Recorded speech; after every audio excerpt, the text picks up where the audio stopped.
Читаю Быкова і зноў вяртаюся ў краіну сноў, у страну маю лясную, якую покуль я існую, люблю затулі туманоў, ёй плачу, бачу, ёй блазную, завецца ўшацкай старана, там селішча і старана, бычкі і дольцы і гарані, і Чарапоўшчына і ўранні, лубея ў елкі карана, і кані нікне ў дакаранні, ашчадны быкаўскі радок, як непрытомлены хадок, вядзе на топішча наляды, на постніцу дзяды, каляды, і рада ўчуўшы халадок, душа сабе не даўшы рады.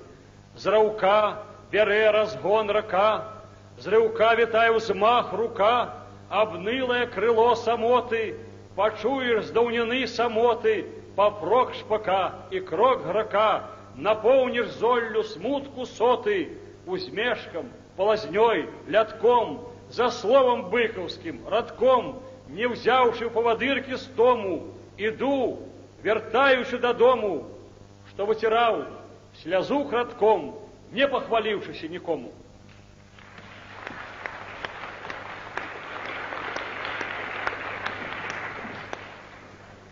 Шановне господарство, дамы і панове, сябры, пачынаем вечар з пінцэнзаўскіх цыкла «Як на споведь», вечар прысвечаны творчасці Васіля Быкова.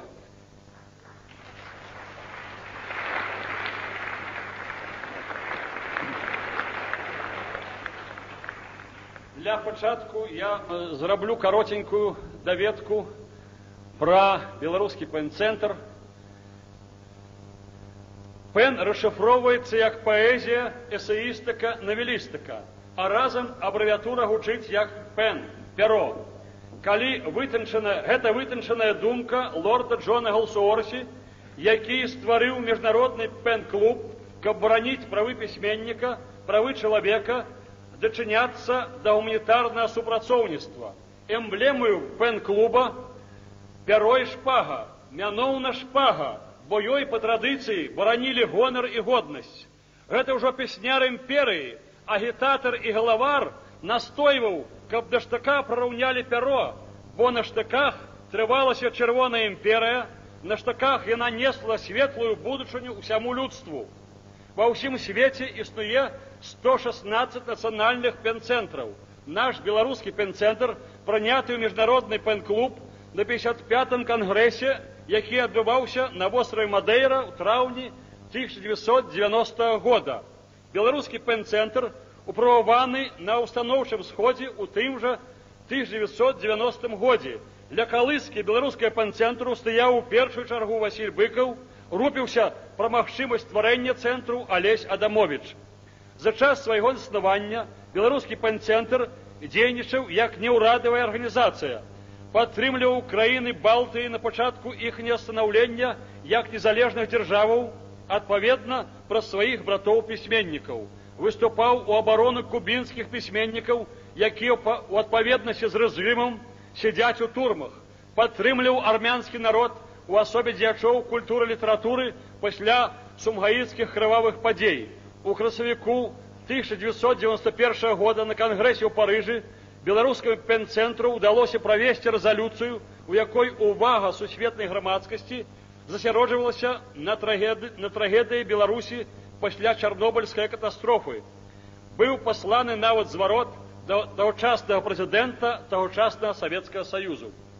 Беларускі пэн-цэнтр актыўна выступаў у абарону Салмана Руждзі, над якім вісіць смяротны прысуд рэлігійных колаў. У падполлі сам пісьменнік і ягоная сям'я, нават забіты адзін з перакладчыкаў сатанінскіх вершаў. Беларускі пэн-цэнтр удзельнічае ў падрыхтоўцы сусветнай анталогіі паэзіі.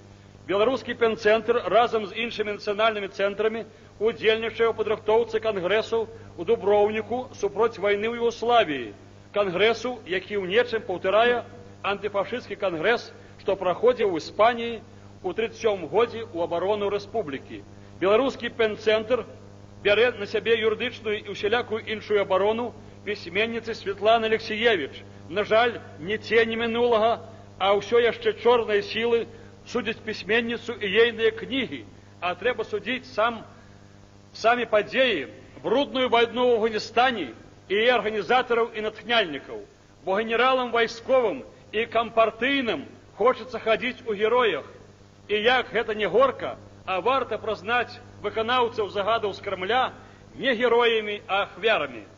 Беларускі пенцэнтр рыхтуецца да адкрыцця культурнага асяродку, імя ў якога Кружала.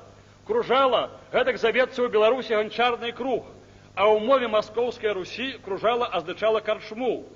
Пенцэнтраўская Кружала аб'ядноўваць будзе абодва значэнні, бо як на ганчарным коле будзе вытанчвацца нацыянальная думка, і як у карчме можна будзе і паслабіцца ад цяжкіх думак. У Кружалі маюць праводзіцца выступленні пісьменнікаў, мастакоў, замежных гасцей, унікальныя выставы. Гэта своеасаблівы ўклад беларускага пенцэнтру ў адраджэнне у культурна-асветніцкую праграму. Напрыканцы лета запрашаем сяброў і прыхільнікаў на прэзентацыю Кружала. Кружала не кружная дарога, а роўная і кароткая да нацыянальнай культуры. Беларускі пенцэнтр робіць намаганні, каб распачаць выдавецкую дзейнасць, але гэта дужа праблематычна ва ўмовах так званай рыначнай эканомікі. Беларускі пенцэнтр разам з навукоўцамі выпрацоўвае шматварыянтную мадэль абароны пісьменніка. Вынікам гэтай працы будзе сімпозіум міжнароднага пен-клуба ў Менску па пытаннях абароны пісьменніка. Абарона пісьменніка – гэта не фраза з харты міжнароднага пен-клуба, гэта надзённасць, бо паціху, але няўхільна ідзе наступ на правы чалавека, на правы пісьменніка. Выяўней і выяўней праяўляюцца намеры, перафарбаваныя номенклатуры, накінуць на вольнае слова аброць цэнзуры, аброць забароны. А формы аброці гэтыя размаітыя, ад залатое да калюша-драцяныя. І таму працы ў пенцэнтра будзе. Беларускі пенцэнтр не мае ніякіх датацый, не адчувае ніякой падтрымкі з боку ўрада, бо мы ж не ўрадавая арганізацыя. Але будзем трымацца, нас падтрымлівае адчуванне, што мы патрэбныя нашай культуры, на варце інтарэсу якой стаялі і стаяць будзем.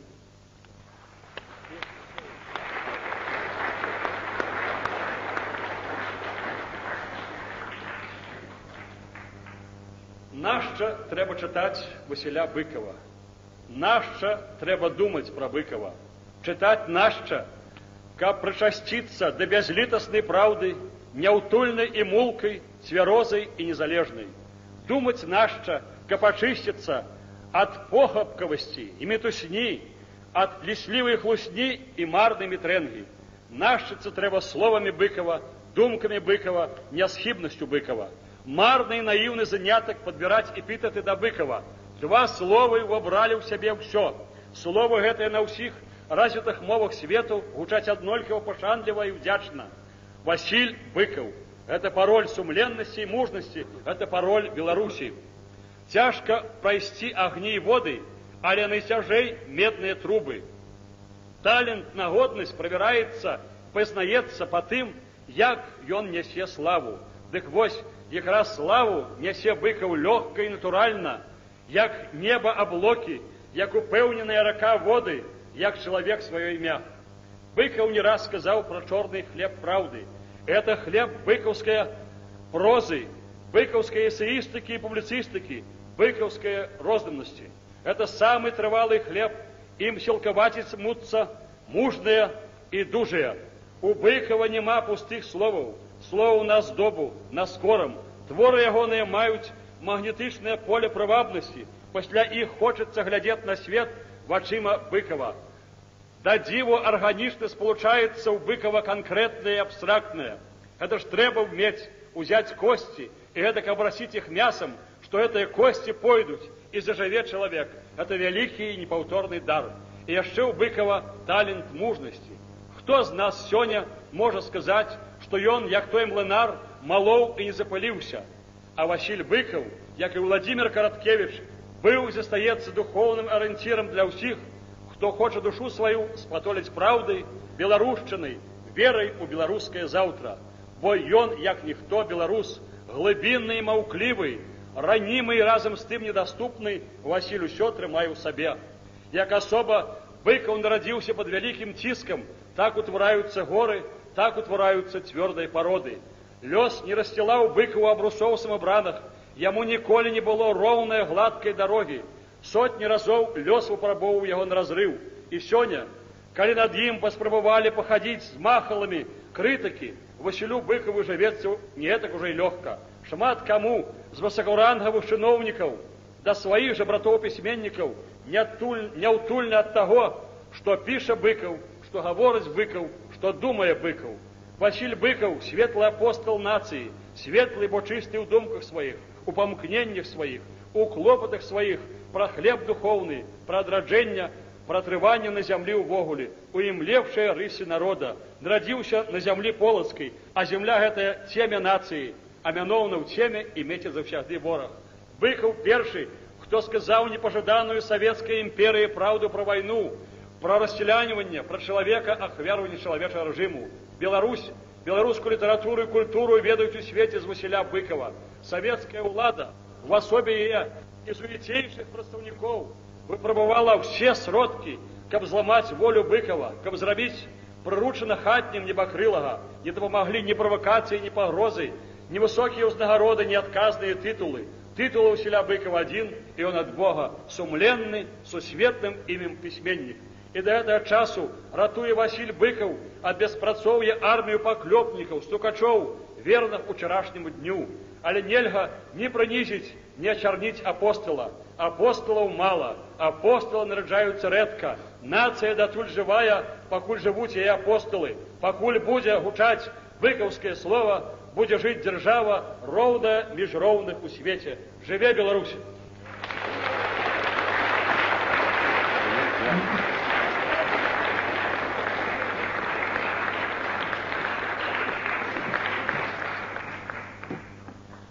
Дякую, вядома, Григорий Иванович, дорогий человек. Але мне здаецца, что все-таки сказано празмерно. Вот, ну, мне хочется донести на конт, так сказать, поэтичное перабольшення, поэтичной гиперболы, что увогуле даравальна, так сказать, поэту.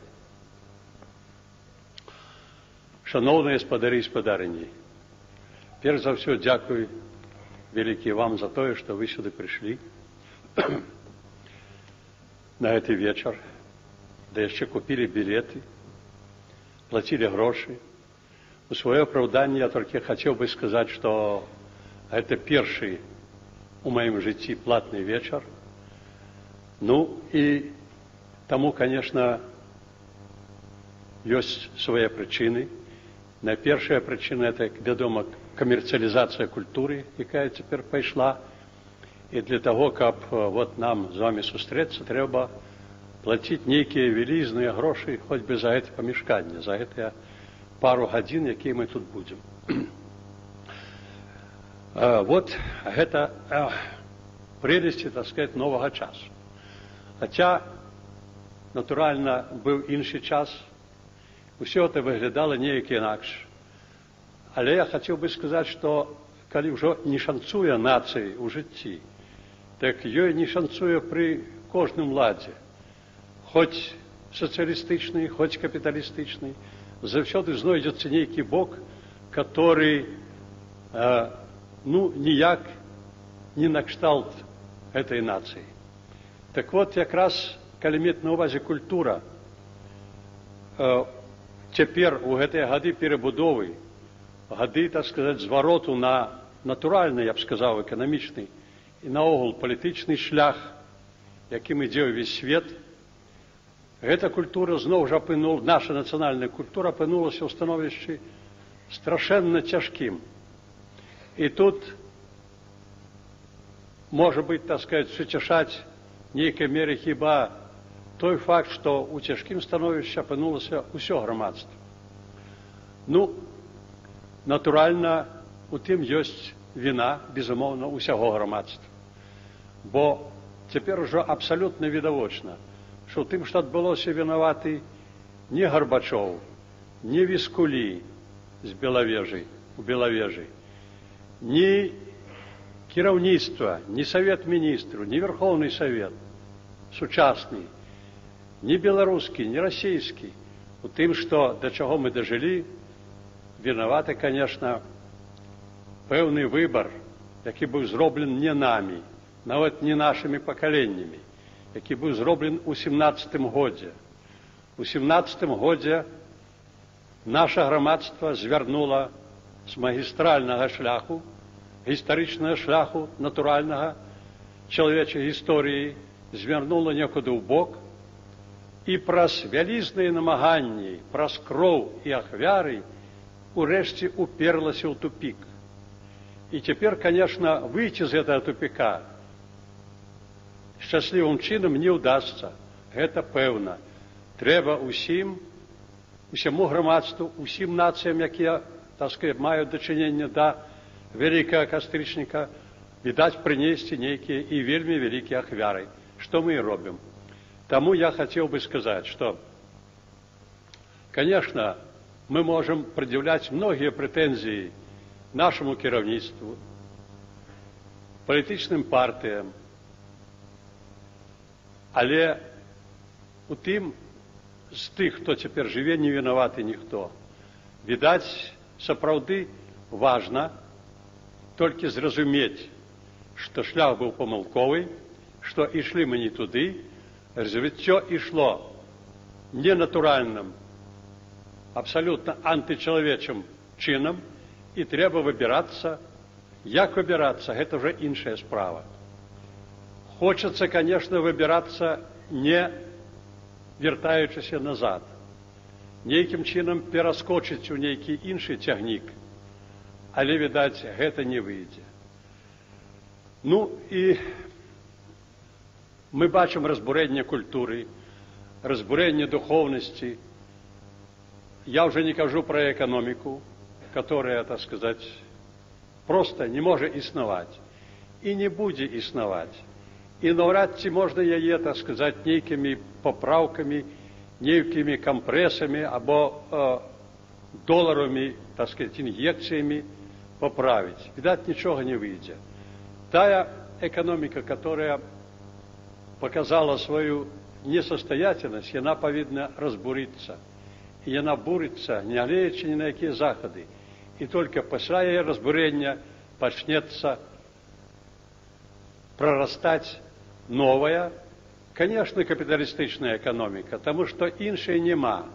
Социалистичная збанкрутавала, капиталистичная, хоть з вялікімі цяжкасцямі таксама, але все-таки, як показаў вопыт гістарычнага развіцця на Захадзе, яна ўсё-таки пры пэўных умовах можа даць чалавеку шмат што, калі не ўсё. Ну, ўсё, відаць, ні адно грамадства ніколі не дасць і ні адзін лад. Так ужо заведзена. Чалавек застаецца нейкім чынам адзін на адзін з жыццём і будзе цярпець. Таму што любая дзяржава, як гаварыў, у свой час пісаў, ну, цяпер прызнаны Бердзяев, не толькі у свеце, але ў Расіі, у нас таксама. Дзяржава існуе не для таго, каб стварыць шчаслівае жыццё для грамадства, для таго, каб не даць грамадству аканчаткова шалець. Ну, а што ж культура? Уся справа ў тым, што мы все-таки стаім на тым, што культура павінна мець нацыянальную форму, то есть павінна быць нацыянальнай кожная культура, інакш і быць не можа. Так вот, именно ў такіх умовах гэта яе нацыянальная самабытнасць з'яўляецца яе і моцным бокам, і з'яўляецца таксама яе уязвімым бокам. Моцным у тым сэнсе, што гэта спрадвечнае. Нацыянальная, між іншым, гэта не тое, што дазволена або уведзена дэкрэтам. Гэта, па-першае, біялагічнае, гэта унаследаванае ад прыроды, это дадзенае Богом. І тут не трэба, як это часам бывае, папракаць, што ў адных яно ў большай мере праяўляецца, у іншых у меншай меры. Это ўжо як каму дадзена, але гэта натуральнае пачуццё, такое самае, як пачуццё мацярынства, ну і іншыя, так сказать, сентыментальныя пачуцці. закладенные у человека генетичным шляхом. Так вот,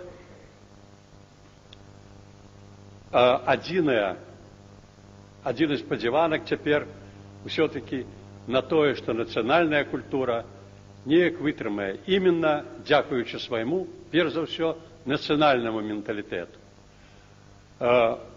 У білорусів є опит. Все-таки, не маючи своєї державності на протягу стагоддзів, все-таки намаганням мноства поколений і найперш апостолів своїх, білоруси заховали свою національну культуру.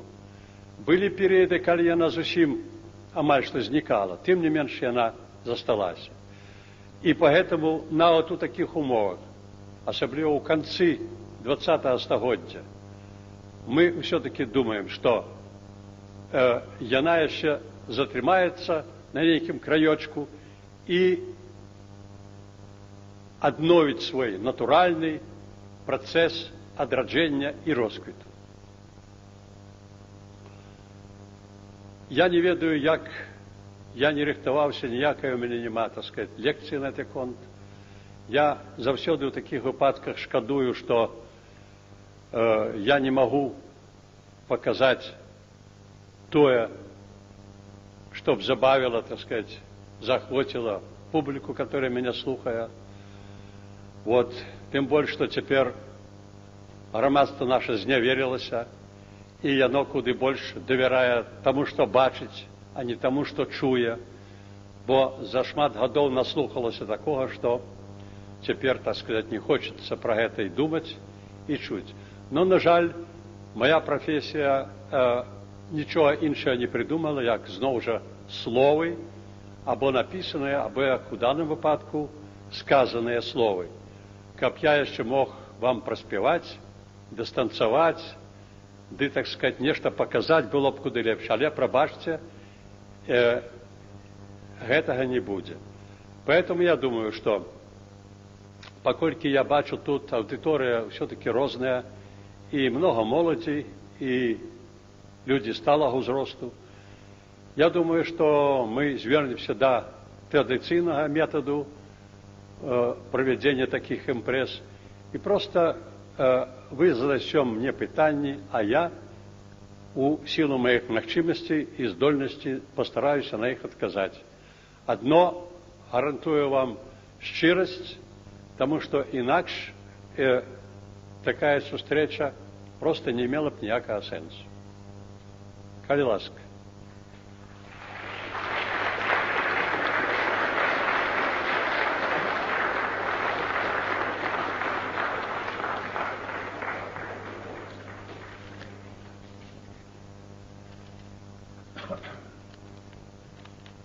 Ну вот есть тут у меня первое питание.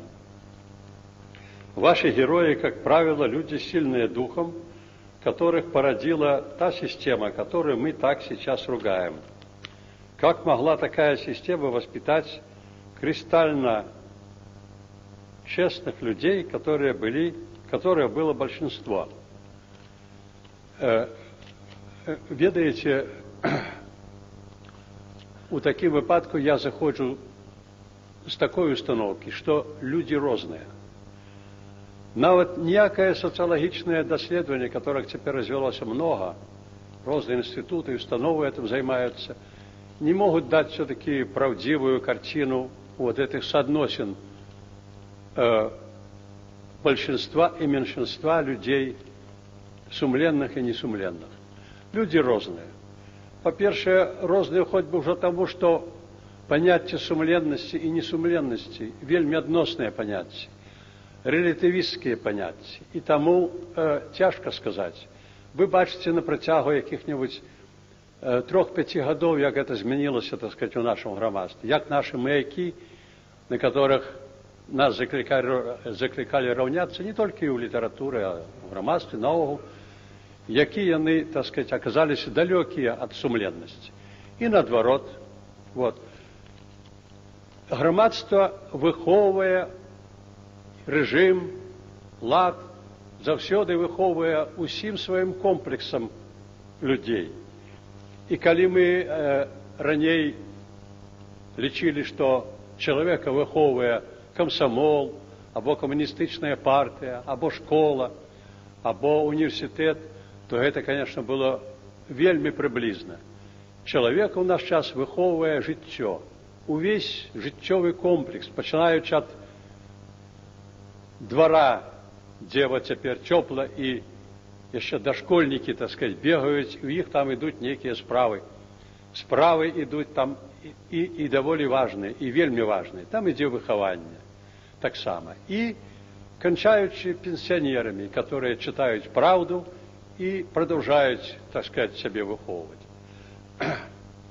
Вот. Таму тут заслуга не якой-небудзь інстанцыі. Калі сапраўды у нейкім грамадстве знаходіцца нейкая колькасць, так будем лічыць, энная колькасць сумленных людзей, так у тым, конечно, заслуга і грамадства, і жыцця, але таксама і Господа Бога, так сказать, который на генным узроўні заклаў ім нешта боскае у іх душы, перадаў праз пакаленні, так сказать, ад бацькі з маткай.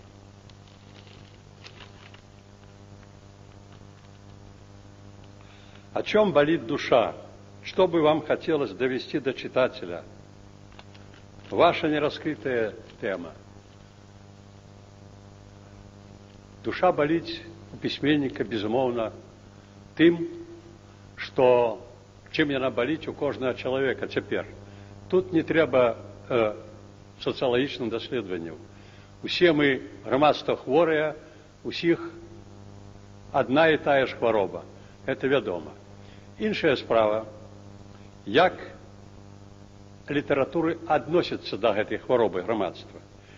Вы, відаць, ведаеце, што цяпер пасля празмернай ідэалагізацыі мастацтва і наогул культуры, которая адбывалася на працягу многіх гадоў, наступила іншая пара, пара дэідэалагізацыі. І мы чытаем артыкулы, выступленні по тэлевізору і по радио разумных людей, которые довольно настойліва і аргументавана угаворваюць пісьменнікаў адысці ад палітыкі, перайсці на вечныя тэмы, на хараство прыроды, которая яшчэ захавалася, наогул на ўсё тое, што не звязана з палітыкай, з ідэалогіяй, з жыццём грамадства. Я скажу, что мне вельмі сумна заўсёды чытаць такія рэчы. Чытаць такія рэчы сумна, бо гэта не для нашай літаратуры. Можа быць, на Захадзе, там, дзе сацыяльныя канфлікты, так сказать, ледзьве, так сказать, трымцяць, там, дзе людзі дасягнулі ўвогуле, калі не зусім шчасліва, то, па крайней мере, хоць бы забяспечанага жыцця, там, можа быць, не патрэбна, будем говорить, у меньшей меры потребна вот такая политизованная литература. Литература, которая несет, так сказать, пэўную грамадскую нагрузку. Там литература может дозволить себе позахапляться, так сказать, некими драбніцамі жыцця або прыроды.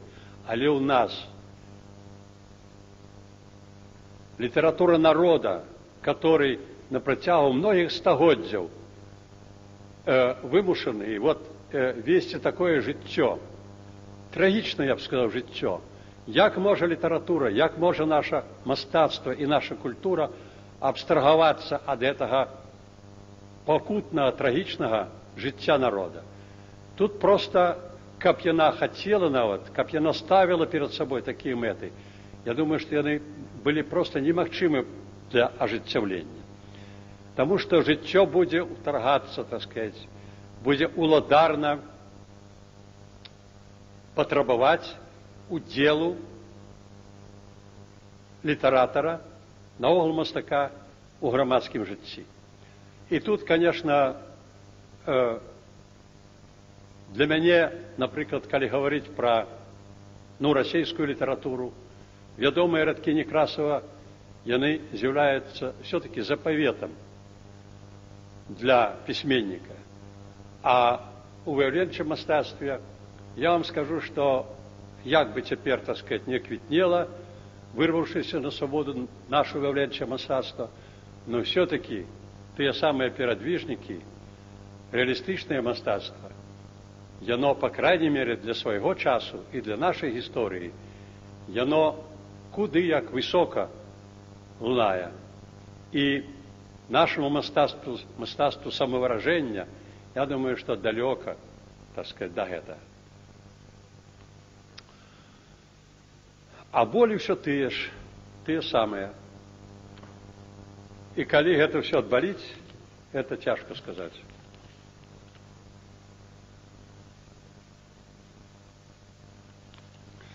Адкажыце, калі ласка, вы напісалі свой лепшы твор, ці ён яшчэ ў будучым? Я не ведаю. Я не даю себе працы, так сказать, вызначаць, які мой твор лепшы, ці ён напісаны, ці яшчэ будзе напісаны. Напісаў тое, што напісалася, а пасля таго, як твор сыходзіць з майго стола, тым больш увасабляецца ў форме кніжкі, ён, я вам скажу, мяне ўжо мала цікавіць. Там ужо ў яго пачынаецца іншае жыццё, і ён ужо вельмі абстрактна, вельмі адносна, так сказать, мой твор.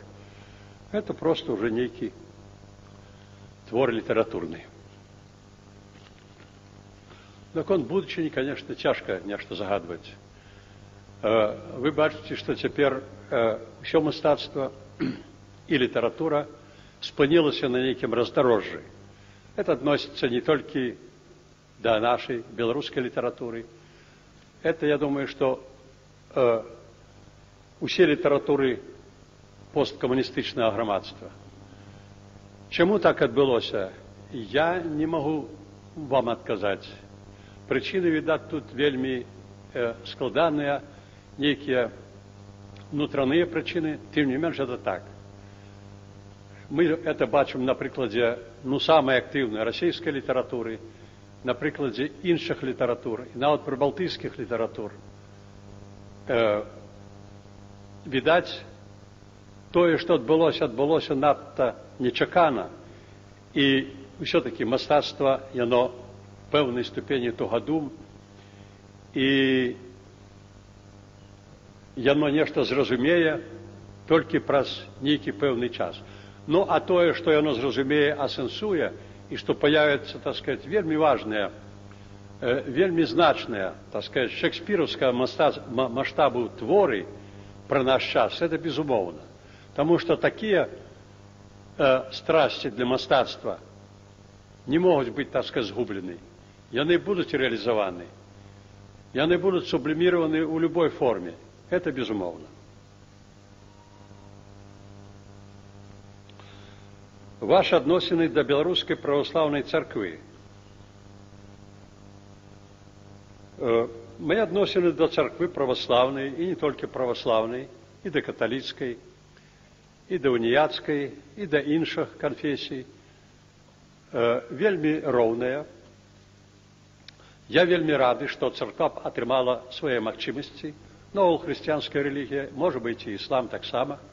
Ну, гэта ўсё-таки далей ад нас, и не так нам близко и знакомо. А что то есть христианство, то это безумовно, это вельми важно. У свой час я неким чином приклав руку до реабилитации, до обновления христианства.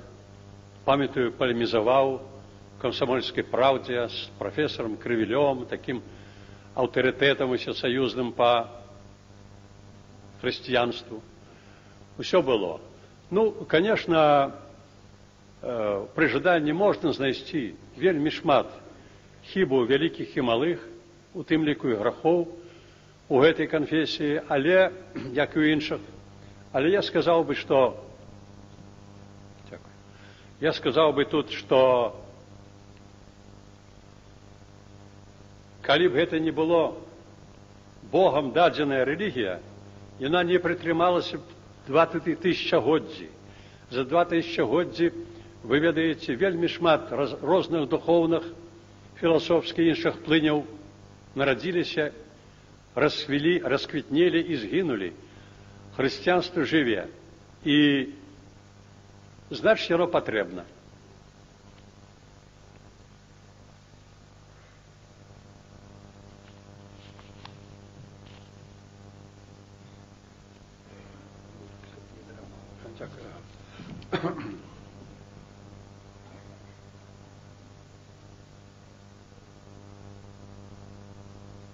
Являетесь ли вы сторонником официального двуязычия или наоборот? Ну,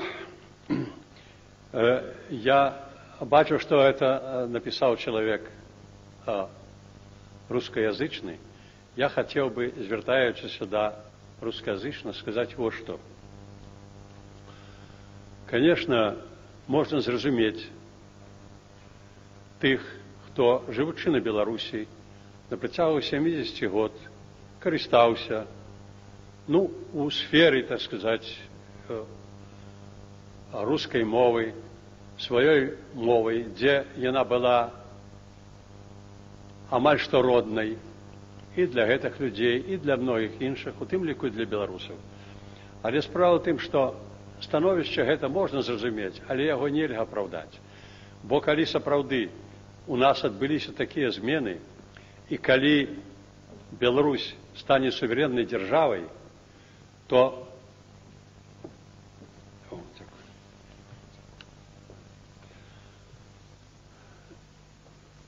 яшчэ пры тым, я б сказаў, занедбаным, прыгнечаным стане, якім апынулася беларуская мова, натуральна для таго, каб яна не толькі расквітнела, а каб яна хоць нейкім чынам замацавалася і праіснавала, патрэбна, безумоўна, патрэбна нейкая манаполія на дзяржаўнасць гэтай мовы. Вот. Гэта не значит, что российская мова будет выгнана с обиходу. И она застанется. Я думаю, что она застанется надолго и застанется у ареале, который навряд ці будет меншить. Потому что, коли Беларусь будет демократичной, то в этом сенсе развитие, існаванне развития российской мовы ничем не будет обмежовано, не будет регламентовано. И поэтому нема ніякай падставы для трывогі. Усё будзе вельмі нармальна. Толькі беларусы просяць, дайце магчымасць захаваць родную беларускую мову, якая апынулася ў такім становішчы страшэнным, на краю пагібелі. Для гэтага, конечно, трэба монополизм расійскай мовы, відаць, трошки уменшыць.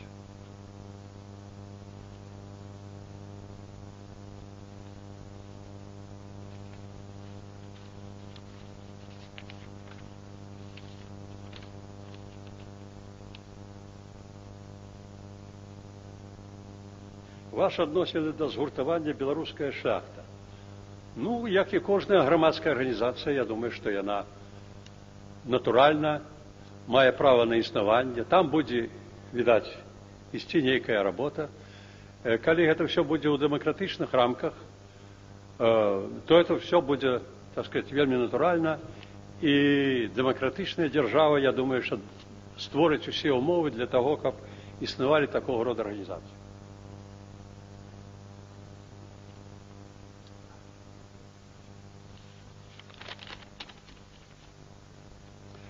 Ці даводзілася вам гэта рабіць у цяжкія для вас? Так, ну вот, а што гэта рабіць? У цяжкія для вас часы і ўвогуле ці вядзеце дзённік, з якім чытач пакуль незнаёмы? Дзённікаў я не вяду, не вёў, бо у тым няма ніякай патрэбы.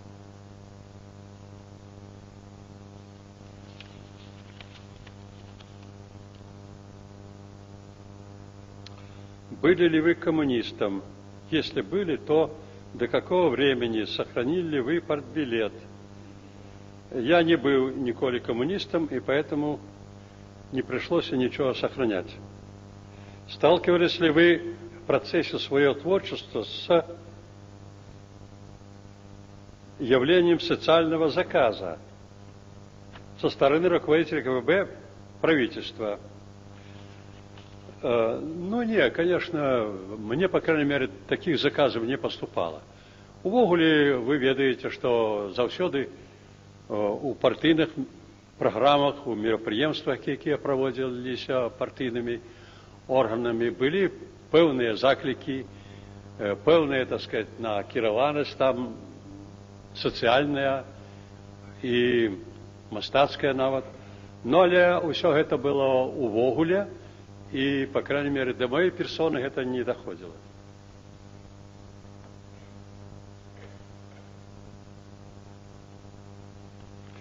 Які, на вашу думку, галоўны недахоп беларускага характара? Ну, як сказать, недохоп. Недохоп характера – это все равно, что недохоп народа. Вот. Тут просто Бог может судить и мерковать на этот конт. А пасля, зноў жа, что такое беларускі характар? Я заўсёды вельмі баюся абагульненняў, ну, як цяпер сказали б, не навукова. Вот. Я заходжу з таго, што все-таки характары розныя. Конечно, у кожнай нацыі маюць перавагу нейкія рысы этого характару, но але, зноў жа, калі мець на ўвазе, так сказать, тую колькасць доследаў, которые я могу зрабіць, назіраючы, ну, пэўнае кола людзей, якія да мяне маюць дачыненне, ну, некалькі соцень, то можна вызначыць нешта. Але я не ўпэўнены, што калі гэты дослед, так сказать, расширыць далей на сотні тысячи, тым больш на мільёны людзей, што гэты вывод, так сказать, нейкая выснова кажется правильной. Вот. Таму я не бяруся тут меркаваць наконт беларускага характару. Ці ёсць у вас твор, напісаны пад уплывам вершаванай ці музыкальнай фразы? Ну, на жаль, я ведаю, што, здаецца, у Буніна там ёсць на гэты конт пэўны пасаж про то, як важна музыкальная фраза для зачына твора, ці ў Чехова, можа быць, не памятаю цяпер. Но у маёй літаратуры, маёй працы, по крайней мере, такого выпадку не было.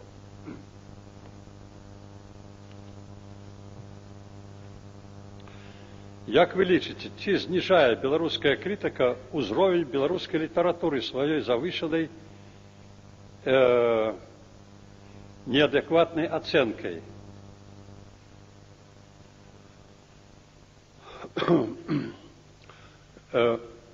Ведаеце, літаратура, наогул мастацтва – это такая справа, дзе нейкай адэкватнасці, так сказать, абсалютнай адэкватнасці, бо нават аб'ектыўнасці досягнуть вельмі цяжка. Это просто может быть и немагчыма. Потому что критикой занимается, хоть у нас есть институт, вот и директор его тут, я бачу, сидит Виктор Антонович Коваленко, але все-таки оценкой певного твору займаецца певная особа критика. Ну, як вядома, апроч объективных нейкіх, так сказать, критериев, есть еще чисто густавые, что абсолютно правильно и вельми хорошо. И поэтому не думаю, как можно было на это питание отказывать неким конкретным чином. Ці не адсюль синдром расслабленности, интеллектуальной и духовной заниженности? И як бы вы оценили сучасную белорусскую литературу? Оценки теперь выносятся. Вы ведаете, что калі мець на увазе, ну, той историчный период, который прошло громадство, так уся культура этого громадства подлягае пэўнай пераацэнкі. И это робіцца.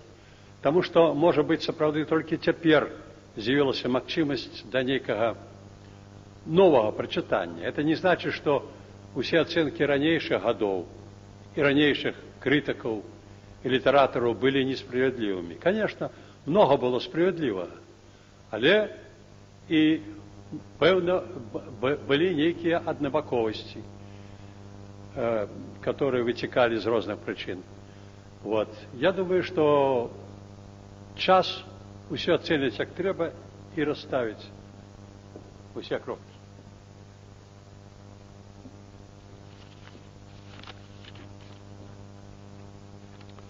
Адкажыце, калі ласка, ці лічыце вы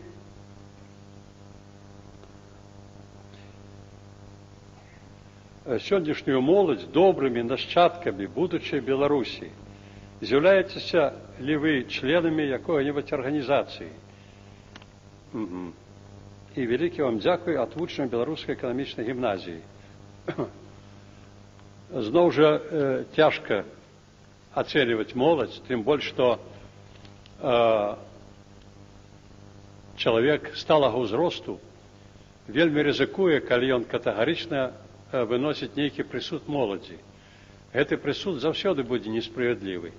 Вы ведаеце, што з антычных часоў моладзь прынята было лаяць, што яна не такая, і што яна кепская. Ну, тым не менш, все-таки, як мы бачым, чалавецтва так ці інакш развіваецца ў бок прагрэсу. Значыць, кожнае наступнае пакаленне у чымсьці, відаць, лепшае за папярэдняе, хаця тут магчымы розныя, так сказаць, зігзагі, розныя пад'ёмы і спады.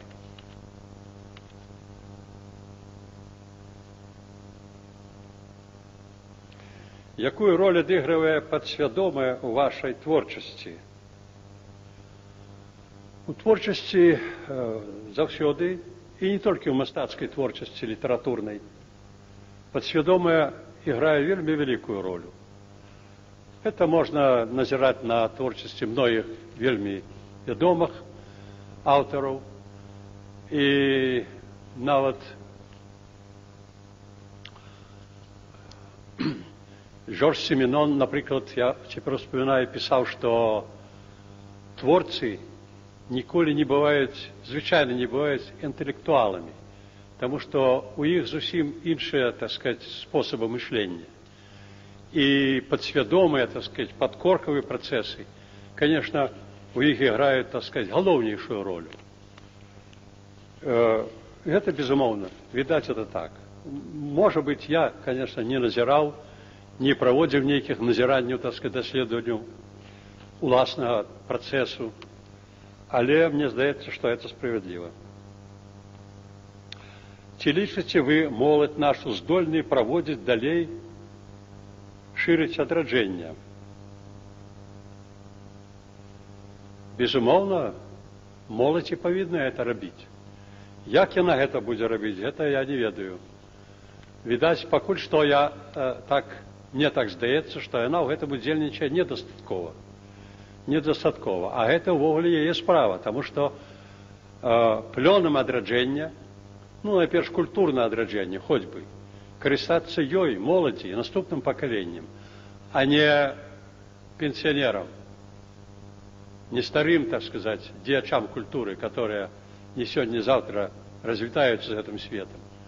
Поэтому мне б хотелось, например, чтобы эта молодь у этом процессе цяжкім, драматычным у многіх адносінах, асабліва ў наш час працэсе адраджэння, удзельнічала куды з большым імпэтам, чым гэта назіраецца цяпер. Ваши адносіны да сучаснай школы перыяду станаўлення нацыянальнай незалежнасці. Я тут наўрад ці скажу вам што-небудзь разумнае, бо я так разумею, што школа наша ўжо много гадоў просто знаходіцца не то, што на раздарожжы, а ў стане нейкай ліхаманкі. І, конечно, можа, гэта і добра, але увогуле, так сказать, для прагрэсу, але для вучняў, конечно, это вельмі кепска, і для настаўнікаў таксама. І адно тут толькі можа суцешыць, што ўсё-такі ў гэтай ліхаманцы яна атрэсла з сябе, так сказать, шмат, што непатрэбнае, што вісела на ёй многія папярэднія гады. Я заўсёды в такіх выпадках показываю на захад, дзе ўсё-такі знойдзена мадэль сярэдняй адукацыі, школьніцтва. Але чамусьці у нас вот ездзяць многія, так сказать, і кіраўнікі на захад, і, можа, цяпер ужо і вучні нават, тым не менш, нейкіх сімпатый да этой заходняй сістэмы іх не назіраецца. Хаця там таксама розныя метады, розныя сістэмы. Але мне думаецца, што замест того, каб вынаходзіць веласіпед у сябе, трэба перш за ўсё паглядзець, ці нельга пазычыць на захадзе гэты веласіпед. Як вы адносіцеся да кінастужак па вашых творах? Па маіх творах створана, десятак, здаецца, фільмаў. Яны розныя. Ёсць нішто сабе, ёсць горшыя, сярэднія ёсць. А пасля, гэта ўжо было даўно, я ўжо іх, па правдзе сказаць, забыўся.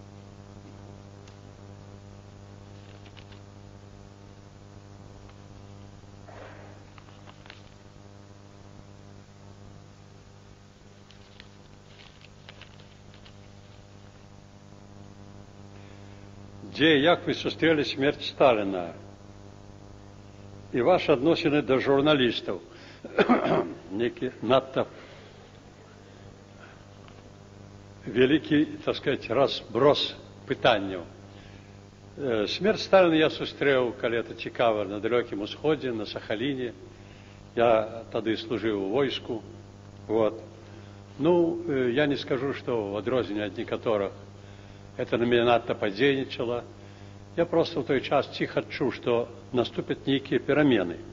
Канешне, якога-небудзь спадзявання на тое, што перамены гэтыя будуць да лепшага, канешне, не было. Але ўсё-такі замаячыў нейкі агеньчык, так сказаць, будучыні, і гэта натуральна, так сказаць, давала падставу жыць і спадзявацца. А мы адносіны да журналістаў, натуральна, самыя лепшыя. Самыя лепшыя. Хаця, канешне, журналісты, зноў жа, як людзі, як моладзь, як грамадзяне, бываюць розныя. Бываюць вельмі хорошыя, бываюць так сабе. І бываюць, канешне, рэакцыйныя, асабліва ў наш час. Мы бачым на прыкладзе беларускай прэсы. Ёсць газеты, которые мне вельмі симпатичные, я их читаю. И есть такие, которые, конечно, стараюсь с раницы не брать в руки, бо как не псовать себе настрой до вечера.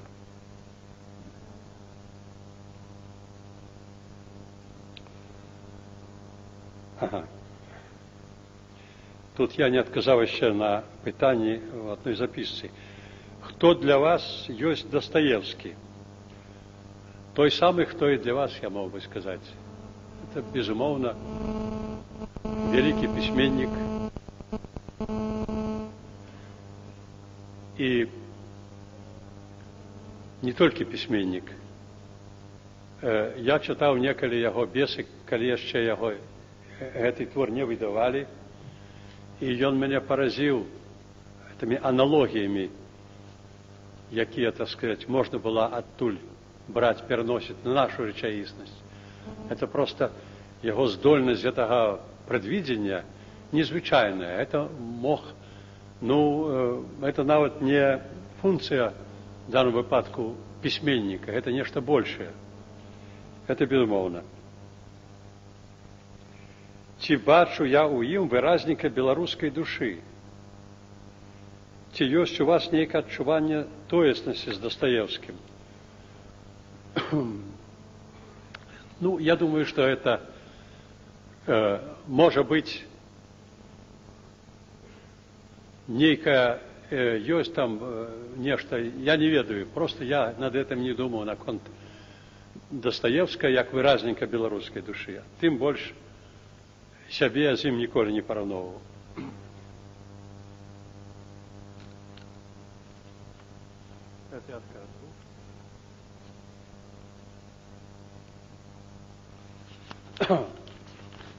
На гэтым тыдні прачытаў у прэсе гутарку з Добравольскім, які сказаў, што бачыць на пасадзе прэзідэнта такого чалавека, як Васіль Быкаў, ці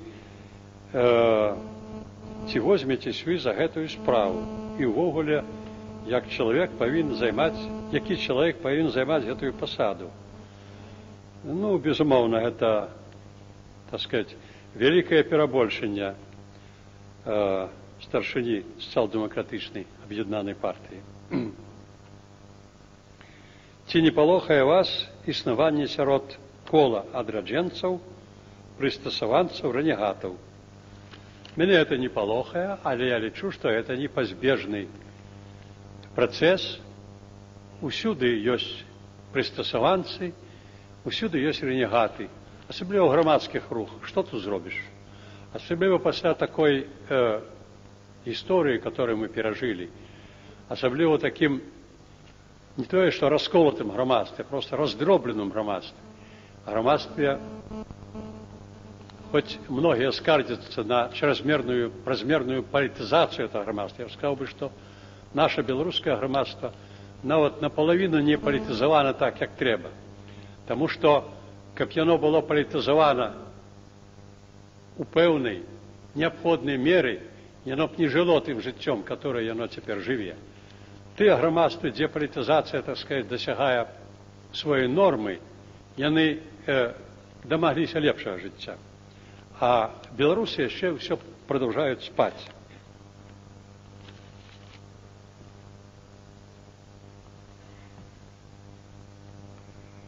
Вы узняли на дзіўную вышыню інтэлектуальны і маральны рейтинг белорусского мастацкого слова. Ваша эстетика стала сапраўднай этикой. Якія, на ваш погляд, могут быть стосунки мастацтва и политики?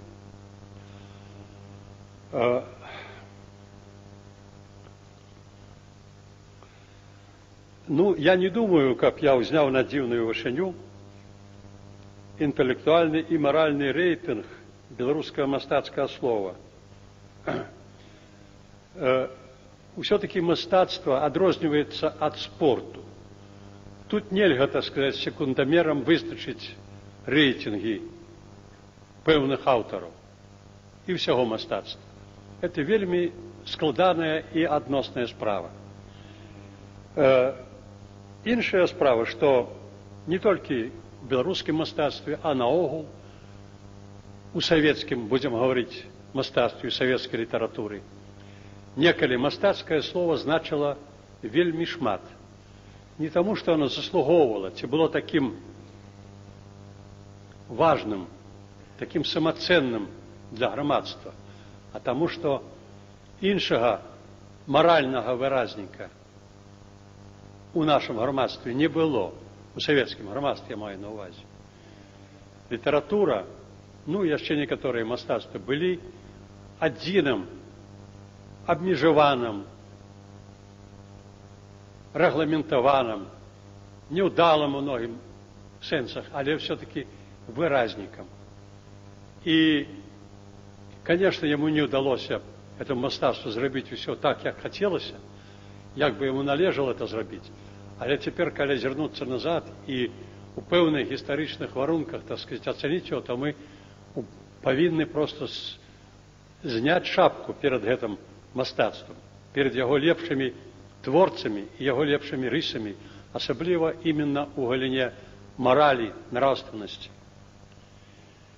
Цяпер часы змяніліся, это безумоўна. И мы бачым, як рэноме, так сказать, мастацтва адходзіць все далей и далей. Ну, для гэта ёсць свае прычыны. Але я баюся, асабліва калі зірнуць на заходняе, так сказать, благополучное громадство, где такой роли у мастацтва ніколі не належало, то все-таки хотелось бы, каб наше мастацтва, так сказать, и наша литература неким чином продолжала свои традиции и в новых умовах.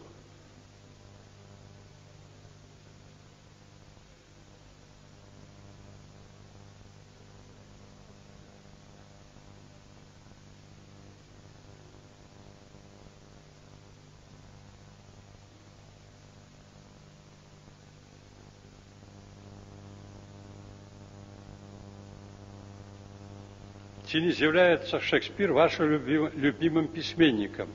Я думаю, что он з'яўляецца любимым письменником усяго человечества. усёй хрысціянскай цывілізацыі. Тут нічога не скажешь. И это не залежит уже от оценок пэўных школ, пэўных, так сказать, критиков. Ён уже ён незалежны. Ён лунае, так сказать, над чалавецтвам вельмі высока. Вы трагік по духу, по светаадчуванню, трагік по жыццёваму лёсу. Дык які пісьменнік ці іхні тып вам бліжэй за ўсё? Ну что ж, это не значит, что коли письменник, трагик по своему лесу, так сказать, что ему повинны быть близкие только трагичные лесы, або сходные, так сказать, авторы в этом сенсе. Я по себе, коли мерковать, так я вам скажу, что мне подобается, например, и лирика. Хоть бы камерная лирика, допустим, там любовная лирика, там, чему нет? Это не выключая одно, так сказать, другого. И также и авторы так само есть прихильность до тых, которые зусім абсолютно не подобны на меня. Шекспир одна справа, а вот и, например, той же Богданович, допустим.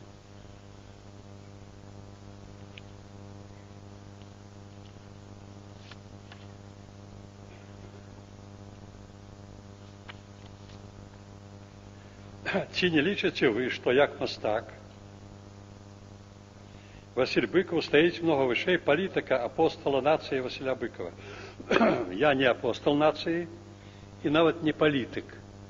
Я хотел бы сказать тут, у форме нота бене, что я выступаю перед вами як прыватная особа, якая не з'яўляецца ніякім палітычным дзеячом, ни чиновником, не занимая никаких посад. И все меркования, которые я тут выказываю, это мои чисто особистые меркования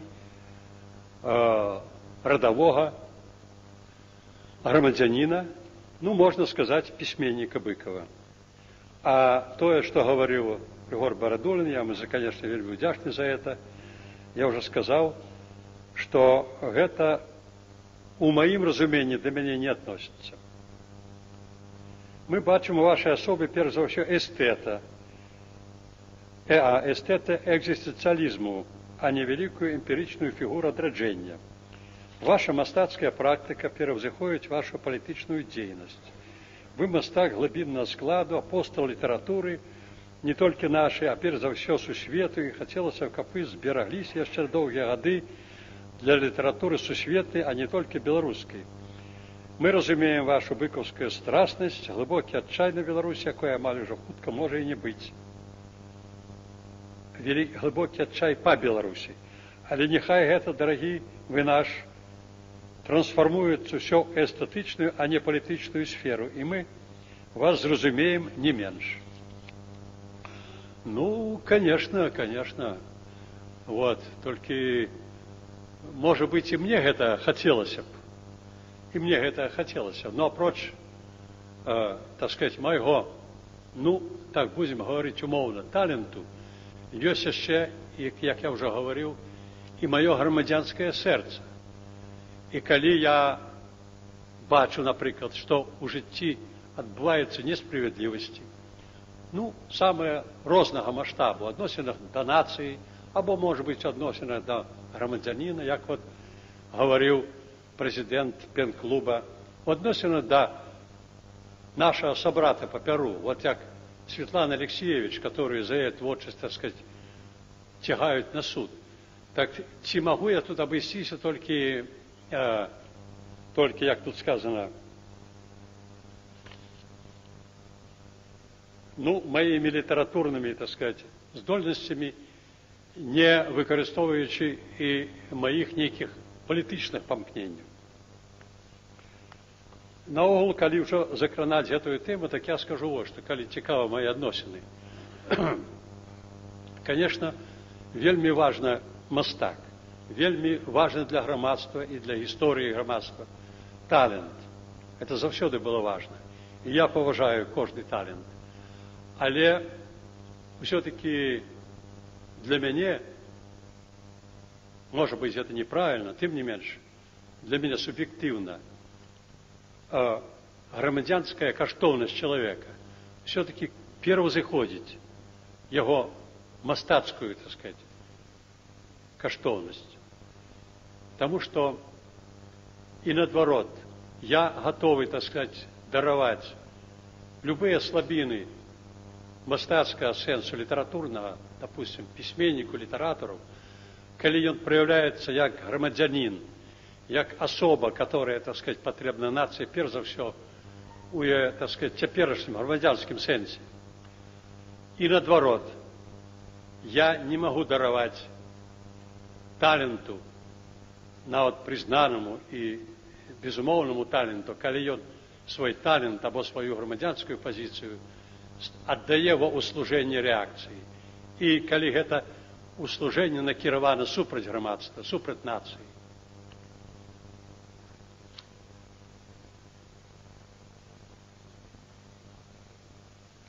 Один человек 40 годов у храме заговорил по-белоруску. Яго не зразумела касірша и перепытала. Ён з ненависцю отказал: «Вучите белорусскую мову. Ці не бачите вы синдром нараджения белорусского хамства?» Выпадки такие типовые, як и адваротные з іншого антибелорусского боку. Ці не страцим за национальным духовное. Я бы сказал, что хамство, оно интернациональное. Но вряд ці можно хамство, так сказать, отнести на рахунок некой певной нации. Я думаю, что это з'ява однолькова, так сказать, уластива для всех наций. И нават самых найлепших, нават самых священных. Ну, которые для нас, белорусов, является, конечно, наша, своя, уластная нация.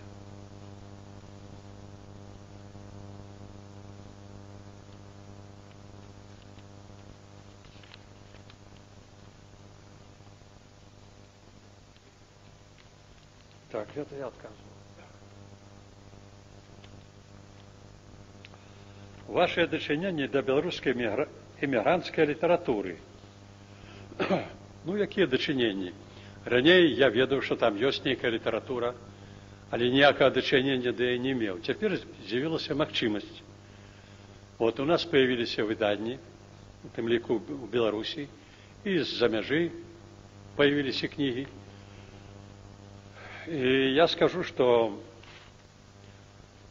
там есть, безумовно, литераторы, сумленные и хорошие творы. З усіх я найбольш вылучил бы. Там многие есть, но я не всех ведаю, не всех читал. Але я хотел бы сказать в этом сенсе несколько слов моих ставления до старейшей поэтки Натальи Арсеньевой.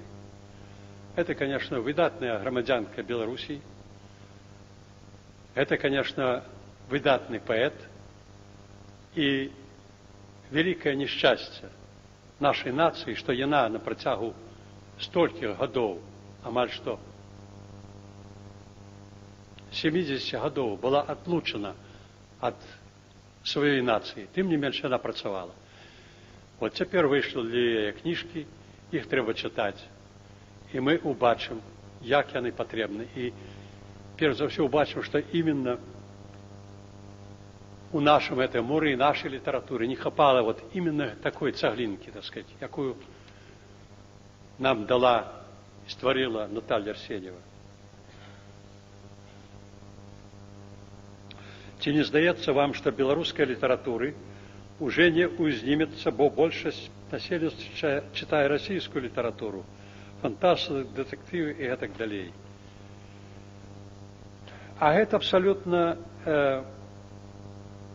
не мае ніякага значения, что нават калі большасць читае детективы. Я вам скажу, что яшчэ большая колькасць насельніцтва есть улетку огурки. Но это разные речи. И детективы, фантастика, я бы сказал, что это литература не только другого гатунку, а такая, якая она у нас есть, это нават не литература. Поэтому нехай читае большасць, калі это ее задавальняе. А яшчэ большасць, я думаю, п'е гарелку або спирт, роял. Вот. І тым не менш, все-таки у нас ёсць хорошыя творы, яны былі, ёсць, іх будуць пісаць, потому што уплыў аднаго не патрэбна абсалютна нам 400 пісьменнікаў в Беларусі, которые ёсць. Не патрэбна нам 400, допустим, романаў за пяцігодку. Для того, каб нацыя себя адчувалася нормально, каб яна, так сказать, развивала нормально свою духовность, патрэбна вельмі мала кніжак у год. Але гэта павінны быць, конечно, вялікія кнігі. Поэтому не трэба бояться детективной, эротичной и іншай литературы. Нехай, калі ёсць пакупнікі, калі ёсць выдаўцы, калі яна дае некаму доход, нехай. Я так лічу. Але паралельна з гэтым будзе існаваць высокая літаратура.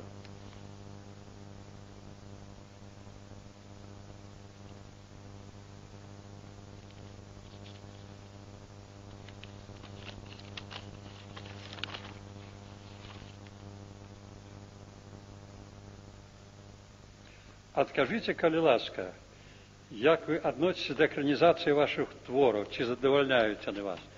Ну, я уже отказал.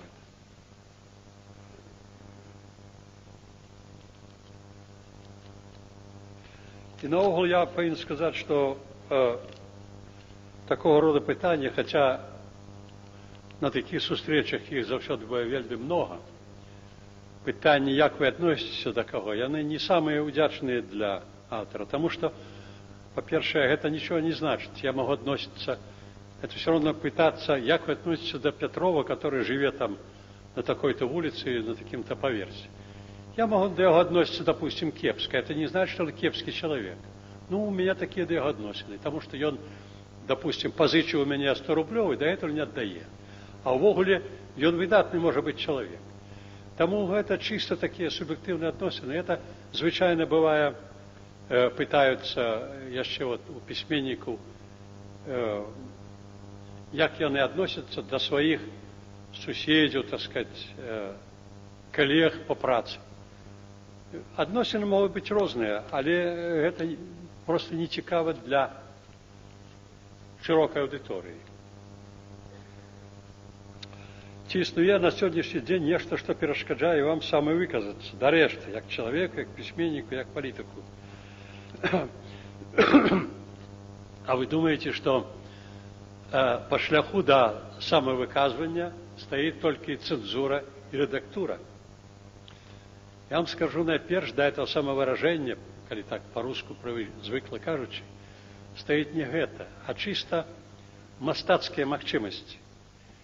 Іншы раз вельмі хотелось выказаться, и ничто не обмежовывая этому выказыванию, атрымліваецца або топорно, або прамалінейна, або просто не знаходіцца, так сказать, пэўных літаратурных мастацкіх сродкаў. А калі гэта, так сказать, не знойдзена такая магчымасць, то это атрымліваецца кепска. Это факт, это бывает заўсёды. И поэтому, коли теперь, скажем, нема цензуры, ну так, допустим, талент же ёсць яшчэ, так сказать, яго, ну, або здольнасці літаратара, яго межы этих здольнасцей, якія не дазваляюць, допустим, зрабіць так, выказацца на такую глыбіню, или або ў такім маштабе, як бы это хотелось. Зноў, як бачыце, драма. Ну, таких драм у мастака много.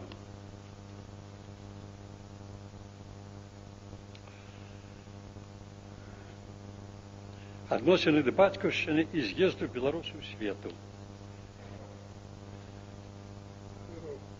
Вельмі спрыяльны адносіны да бацькаўшчыны. Вот, сапраўды, праз якіх пару месяцаў адбудзецца з'езд беларусаў свету. Я лічу, што гэта вельмі важная падзея. Вот яна важна для, перш за ўсё, натуральна, для тых эмігрантаў, которые 50 больш гадоў былі адарваны ад радзімы, і это, натуральна, не могло пройти без пэўнай траўмы ў іх жыцці. Это великая травма. Это, так сказать, за этим просто пакалечаныя лёсы стаяць. І калі яны набылі цяпер магчымасць такую прыехаць сюды хоць на нейкі час, гэта выдатна. А апрача таго, гэта яшчэ патрэбна для маральнага здароўя нацыі, беларускай нацыі.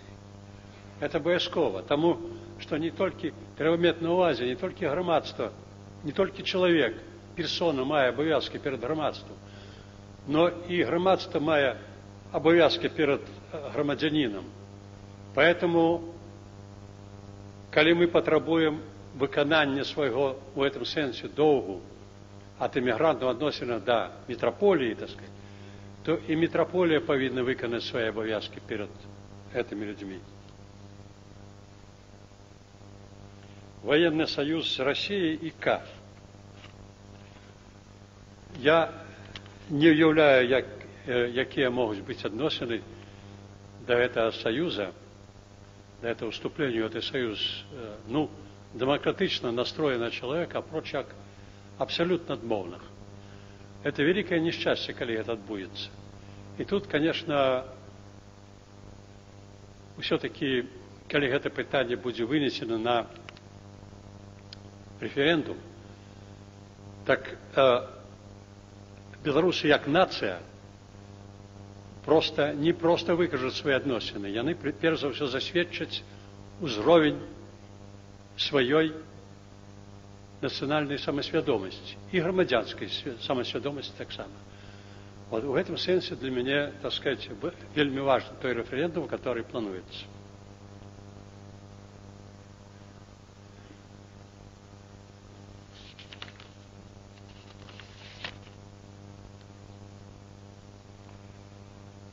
Вельмі цікава даведацца, як вы асабіста ставіцеся да скандальнага выпадку, звязанага з імем Алексіевіч. Гэта выпадковае здарэнне ці арганізаванае ганенне пісьменніка за праўду. Конечно, это вельмі... мое стаўленне, конечно, абсолютно негатыўнае. Як ужо прэзідэнт пен-клуба аб'явіў, задача пен-клуба, найпершая задача – это забеспячэнне свободы творчасці пісьменніку і барацьба за правы, за свободу творчасці, літаратуры, перш за ўсё. Так вот, тое, што адбываецца з Алексеевичем, это, конечно, абуральна. Это просто это немагчыма у наш час. Але зноў жа, калі падумаць, у якой атмасферы мы жывем, які лад у нас дагэтуль пануе, то все становится зразумела. Вы же разумеете, что те люди, которые проводили политику в дачыненні до Афганистана, всю эту агрессию, все эти 1,5 миллиона забитых, изневеченных афганцев, это их кровь. И наш, конечно, не могла не накласти, так сказать, пэўнага адбітка на психологии, врешті на світапоглядзе, так сказать, этих людей. Я маю на увазе, перш за ўсё, конечно, тых, которые организовали, кіравалі. Кажуть, что самое главное, удалились, так сказать, в мир иной, но але застались яшчэ и тыя, которые урэшце вернулись оттуль с золотыми зорками, так сказать, на грудях и на погонах. Так вы что ж думаете, яны дазволіць, каб правду об Афганистане была сказана грамадству до конца? Яны, натурально, пойдут на все. И для этого выкарыстаюць и слезы, священные слезы мати, которые покинули там своих сынов. Никто не хочет сказать, вот им Алексеевич не говорит, что в этом сенсе, але наши оценки, так сказать, наши критерии в этом самом конфликте, в этой трагедии века, яны настолько размытые, что стали просто фальшивыми. И это дозволяя робить это бесчинство, якое робить наше, так сказать, правосуддя, наши правоохоўныя органы, якія, так сказать, можно только в двукосі уживать, в дачыненні до этой письменницы.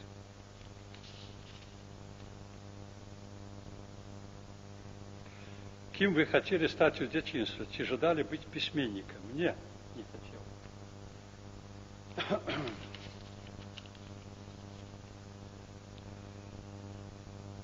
Что вы можете сказать про подеи 1 мая в Москве?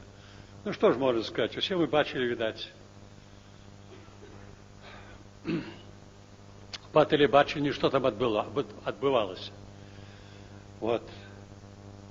Тут, я думаю, что двух думок быть не может. Хотя, конечно, Верховный Совет, я сегодня чув, России створив свою комиссию, которая будет доказывать нечто іншее. Но мы ведаем, як это відбувається. Але ми бачили все-таки. Бачили, хто на кого нападав, і хто від кого оборонявся. Урешті, сьогодні ми чули, що гэты міліціонер ОМОНовець помер. Значить, можна сказати, чия кров пролилася. Знову ж на тих самих барикадах.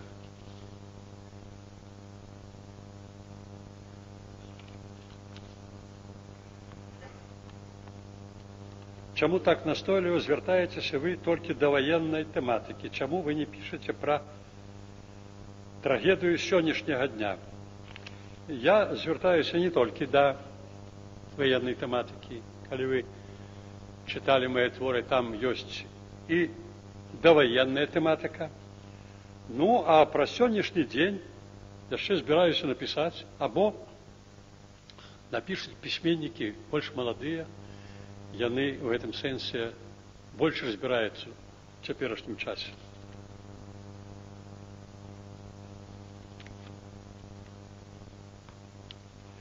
Чи знаходите ви час на програмі «Білоруське телебачення»? З некого часу я перестал выступать по белорусскому телебачению. Потому что белорусское телебачение, как это теперь видать, абсолютно стало телебаченнем певної орієнтації. І коли про події, які відбулися у Москві 1 мая, увесь світ довідався по телебаченню, так білоруське телебачення у якості коментатора посадило перед камерами відомого комуністичного діяча Чикіна, і він давав оцінку. Після цього, звісно, моєї ноги на білоруському телебаченні не буде.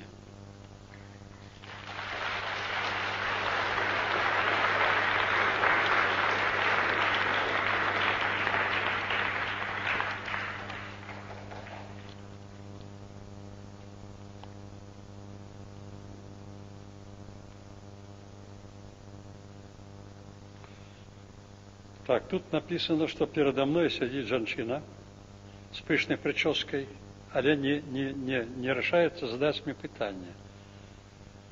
Так, в 5-м ряду. Ну, коли ласка, задайте питание. Видать, она не дочекалась и уже пошла. Ну, коли ласка, коли она тут, встаньте, задайте.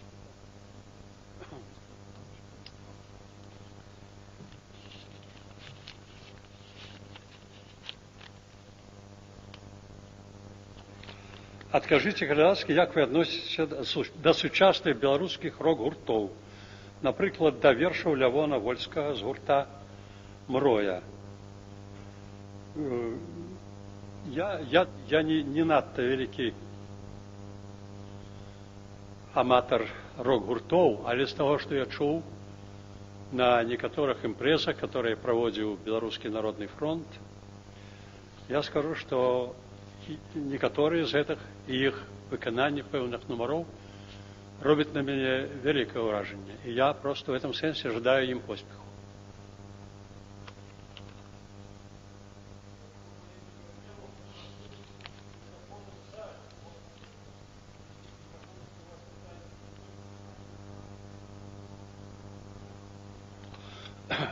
Які з творів, які ви вже написали, вам подобається більш за всіх? Я, здається, уже говорил, что я этой оценкой и уценкой не занимаюсь своих творів. Нехай это уже оценят, так сказать, читачи. Хто ваш кумир, ідэал у беларускай літаратуры? Ну, что ж, зноў жа, я не хочу не рабіць рекламы, не шкодзіць, так сказать.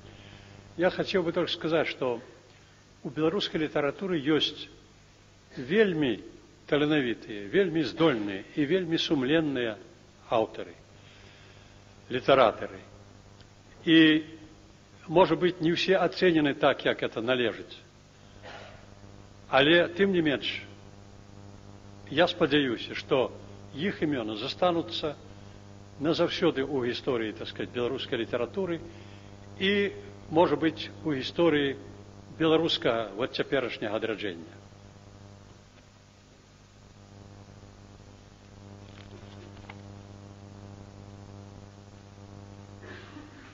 Вы были знакомы лично с Петром Мироновичем Машеровым. Расскажите, пожалуйста, о встрече с ним, которая вам наиболее запомнилась.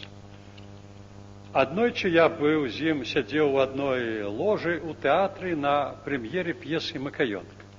Мы, натуральна, у час спектакля сядзелі, глядзелі, ніякай размовы не было. Іншых сустрэч у мяне з Машеровым не было нідзе ніякіх.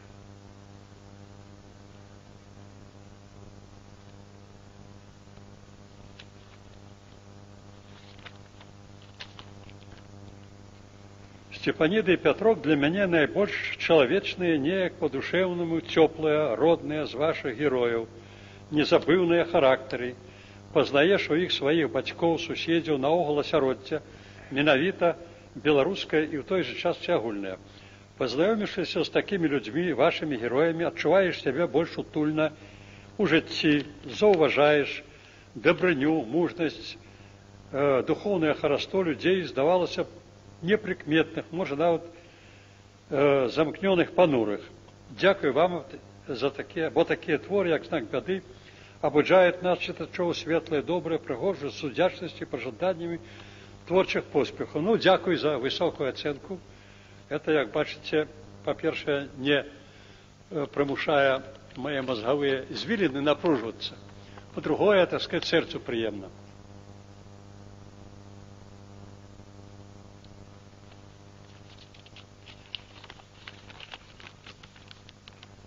Як вы думаете, ці не патрэбна Верховному Совету Степаніды? Там, здаецца, сядзяць адны петракі.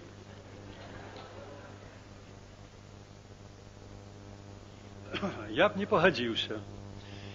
Я не пагадзіўся, што там сядзяць адны петракі. Ёсць, конечно, петракі, але там шмат і Степанід.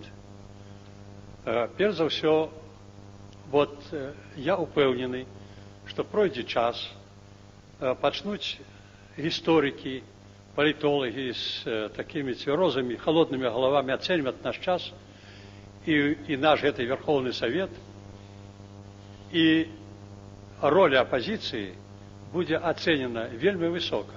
Калі вы хочаце ведаць, так вот, гэтыя людзі, которых мы адносім да апазіцыі БНФ і, можа быць, некаторыя іншыя, менавіта цяпер і з'яўляюцца героямі нацыі.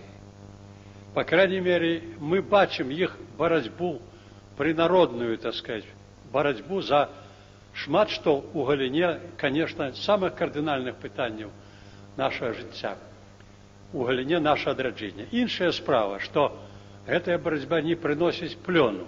Яна не можа прынесці плёну ў такой сістэме цалкам посткамуністычнай, калі, як вы ведаеце, наш Верховны Савет на 80% складаецца з камуністаў. Вот.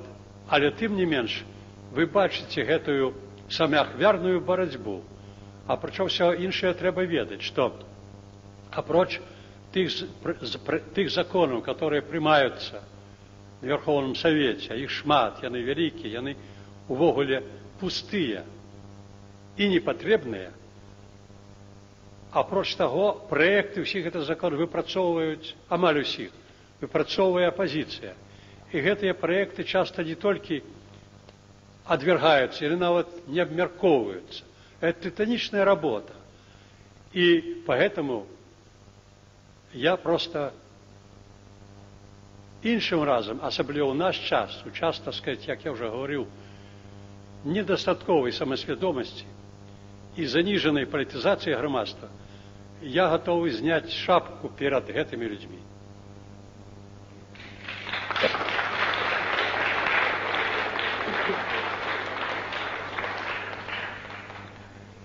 Ці читаєте ви прозу і поезію молодих авторів, ці сочите ви за літературним процесом, и кто из молодых письменников вам больше импонует? Я сказал бы, что молодые письменники появились именно вот у этой тяжкий для литературы час. Ну, як завсёды, їх не надто шмат. Знову ж я далеко не все читаю. Але тим не менш, калі параўнаць узровень іх літаратурны ўзровень з тым, які быў, калі мы ўваходзілі ў літаратуру, то трэба сказаць, што это больш здольныя людзі. Як пойдзе далей іх развіццё, это, конечно, іншая справа. Але тым не менш яны даюць надзею. Можна пытанне з мікрафона? Василий Владимирович. Пытанне з мікрафона можна? Калі ласка. Евген Новиков, Белорусская лига правов человека. Вы назвали уже прыклад суда над Светланой Алексеевич, але мы ведаем и другие прыклады. Напрыклад, суды над журналистами. Мы ведаем звальнення вядомых кинематографистов з Беларусьфільма, Пташука и іншых. В этом сэнсе мое пытанне. Як вы лічыце, чаму інтэлігенцыя беларуская, нацыянальная і творчая, і тэхнічная, так спакойна да ўсяго да гэтага ставіцца? Ці, мабыць, ёсць якія-нибудь карані ў гэтай інтэлігенцыі? Чаму яна маўчыць зараз? Это што, прызнак таго, што ў нас ўжо няма нічога нацыянальнага, самасвядомасці не асталось? Ці гэта проста страх перад гэтым рэжымам, перад гэтымі людзьмі? Як вы лічыце? Вы, як чалавек, які трымаў планку даже тады, калі вельмі цяжэй было, чым зараз нават. Суды над журналістамі, дэпутатамі, пісьменнікамі. Это ж жах, это ж варварство. Ну, натуральна, конечно, мы бачым, што ў многіх адносінах наша грамадства, асабліва наша кіраўніцтва, робіць крок назад, адбываюцца спробы реанимации ранейших парадков. И в рамках этих подей, конечно, отбывается вот эта судовая расправа над журналистами, и в данном выпадку над Алексеевичем. Так, у меня так само вельми великие претензии до нашей белорусской интеллигенции. Я на этот конт писал уже немало у своих интервью в разных выданнях. И думал, чому менавіта у нас такая інтэлігенція. І тут, як не хочеш, а треба прийти до той висновы, что наша интеллигенция не сжила той большевистский синдром, который ее проявляли на протягу многих десятилетий. Проявляли, конечно, довольно активно. Это относится до інтэлігенції творчай, яка виховувалася, так сказати, у комуністичному духу, вельми активно, метанакірована і натхнена на протягу десятилетий. Это относится до науковой интеллигенции, яка это верные служки ВПК, и это только здаецца так сбоку, что яна, так сказать, працавала там на космос або на ўзбраенне. Ну, это в галине математики, физики, ядерной и так далее. А сведомость могла заставаться, так сказать, демократично. Ничего подобного. И менавіта, займаючись вот такой вот чужой античеловечей справой, нельзя было обойтись, видать, без мутации и сведомости. И сведомость там засталась. И она такая стала вытворной от той справы, якой яна займалась. Ну, цяпер народная інтэлігенцыя, настаўніцтва, калі взять. сельське наставництво. Ведаєте, чим з'являлося сельське наставництво на вёсцы увесь цей час? Хіба виховання, так сказати, у національному духу, або навіть навчання було головною справою для її. Її головною справою було виконання міроприємств партії, тому що інтелігенція, це, звичайно, складала костяк партійних організацій і, так сказати, уже у силу виконання партійного обов'язку вона займалася відомо чим. Переродилась интеллигенция. И поэтому, конечно, это великое несчастье нации, потому что у каждого народа интеллигенция – это все-таки авангард прогресса и демократии. У нас же, як бы она ни засталась, так сказать, в арьергарде. И поэтому, видать, ну и для нации наогул, для громадства потребна змена поколению. Вот потребна, видать, и для интеллигенции, перш за все, каб змяніліся гэтыя пакаленні, змяніліся, адышлі гэтыя, так сказаць, дактары і кандыдаты, которые працавалі на космос, на ўзбраенне, на ракеты, на ядерную энергию. Патрэбна, каб літаратары, так сказаць, урэшце пазбыліся гэтых догм, так сказаць, ідэалагічных, камуністычных, которые не хочуць пазбыцца, і цяпер вот у гэты момент аднавілі у Саюзе пісьменнікаў камуністычную партыйную арганізацыю. І гэта ж адносіцца і да мастакоў, і да усіх іншых, хто сябе прычысляе да ліку інтэлігенцыі. Но мы разумеем, што для гэтага патрэбны пэўныя гістарычныя умовы. Калі гэтых умоў не будзе, то будзе зноў жа вяртанне назад до того, чым была інтэлігенцыя. І тут, конечно, нема чаго і спадзявацца, што інтэлігенцыя стане ў абарону журналіста, который написал правду, або пісьменніка, который написал правдивый твор. Наадварот, ужо для яе, для гэтай інтэлігенцыі, ужо прагрэс з'яўляецца ў тым, што, можа быць, цяпер не збярэцца агульны сход Саюза журналістаў і не будуць шальмаваць 3 гадзіны гэтых аўтараў, гэтых журналістаў, так сказать, с которыми расправіўся Народны суд. Або Саюз пісьменніку можа не выключыць Светлану Алексеевич сваіх сяброў. Ужо ў гэтым добра, можа быць. Дякую.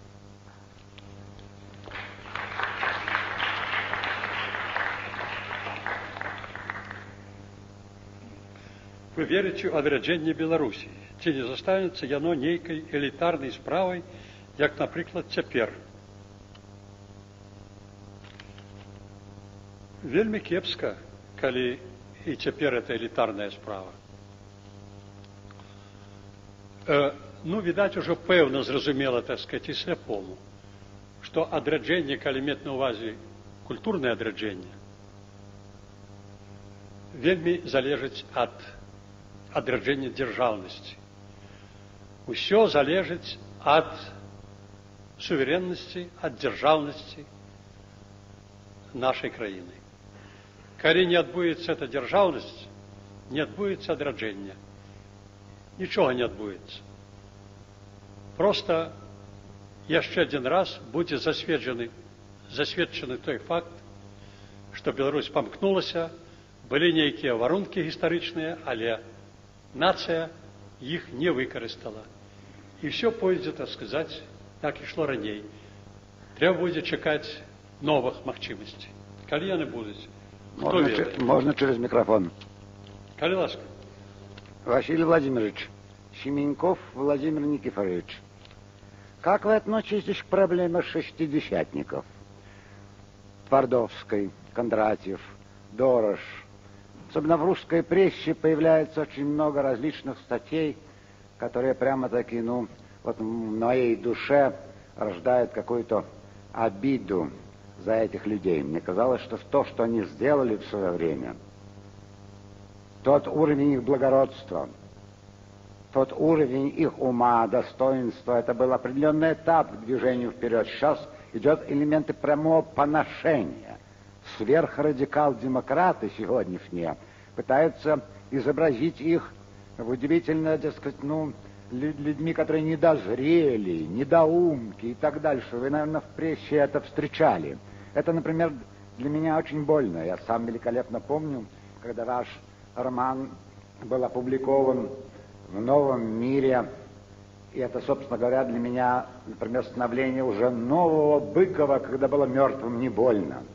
И такой журнал, как «Новый мир» давал, делал нам аудиторию, я бы сказал, на весь мир. И сейчас, вот как для моего поколения, ощущать такую оценку этих людей мне очень больно. И второй аспект. Вы немножко оговорились. Было время 20 лет назад, что среди физиков и атомщиков было гораздо более людей более прогрессивных, умных и гуманистически настроенных, чем, допустим, среди обществоведов отупелых. Вы это великолепно знаете. Сахаров был с космосом связан, и с ракетами, поэтому, если вот вы сказали, но если это такая точка зрения о том, что они были, эти физики в этой сфере, так, их надо переделывать, наверное, это немножечко, я туда готов не согласиться с вами, Василий Владимирович. Вот что я хотел, что вы на этот счет думаете? Извините, спасибо за ответ. Владимир Никифорович, дякую, конечно. Я абсолютно з вами згодний в тим сенсі, що шестидесятники все-таки з'ява була аномальна для того громадства. І хоч з позиції сьогоднішнього дня видать, допустим, їх многие хибы, но тем не меньше, на той час это была, может быть, самая сумленная, по крайней мере, у литературы, ее частка. І яны зрабілі тое, што ўжо застанецца назаўсёды. Іх роля ніколі не будзе прыніжана. Іншая справа, што цяпер з'явілася магчымасць па-іншаму, так сказать, іх ацэніць. Может быть, перагледзець некаторыя іх моманты, так сказать, в іх практыцы. Но это іншая справа. А вот наконт, безумоўна, у тэхнічнай інтэлігенцыі сярод фізікаў іншых былі і сумленныя людзі, это безумоўна. Но каго можна назваць яшчэ апроч Сахарова? А трэба мець на ўвазе, што людзі гэтыя былі заняты справай злачыннай. Нават тыя бездарныя, так сказать, спецыялісты, которые нічога не вынайшлі, яны ўжо тым нанеслі шкоду грамадства, што яны садзейнічалі развалу нашай эканомікі.